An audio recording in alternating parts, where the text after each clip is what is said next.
গল্প নয়, এটা বাস্তব ঘটনা, আমার জীবনের ঘটনা। শোন তাহলে তোরা। তখন আমার ভরপুর সংসার, দুই ছেলে আর এক মেয়ে। তোদের সেই ফুপুর নাম ছিল নূপুর।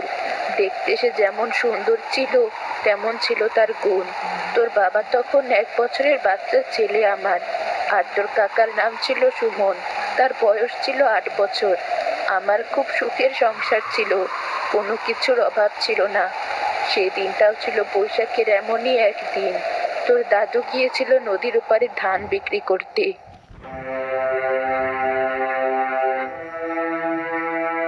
ঝড় বাদলের দিন। এই দিনে নদীর ওপারে গিয়ে ধান বিক্রি না করলে হতো না? আর কদিন পরে করতে। কিন্তু তখন যে ধানের দাম কমে যাবে। তুমি চিন্তা করো না, আমি তাড়াতাড়ি বিক্রি করে চলে আসব। সে তো এখন বলছো, কিন্তু ঝড় বৃষ্টি শুরু হয়ে গেলে তখন কি হবে? তেমন দেখলে আমি আসবো না, ওপারে থেকে যাব। তুমি বাচ্চাদের নিয়ে সাবধানে থেকো। আর যদি ভয় পাও তবে পাশের বাড়ি চলে যেও। ঠিক আছে, তবে তাড়াতাড়ি ফিরে আসার চেষ্টা করো কিন্তু। চল বাচ্চারা, আমরা ঘরে যাই।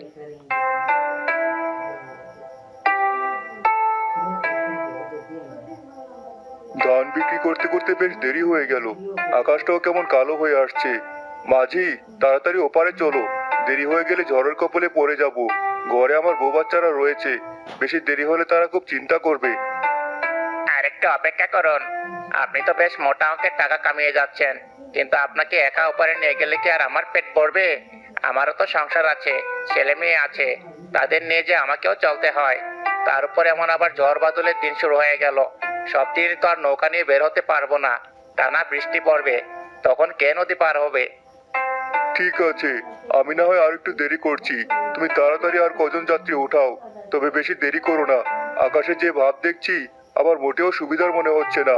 একা বউয়ের কথা না শুনে চলে এসেছি।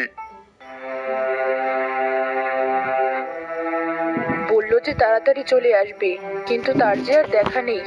ওদিকে আকাশে অন্ধকার নেমে এসেছে। এই ঝড় উঠলো বলে কতবার বললাম যেতে হবে না, কিন্তু কে শোনে কার কথা।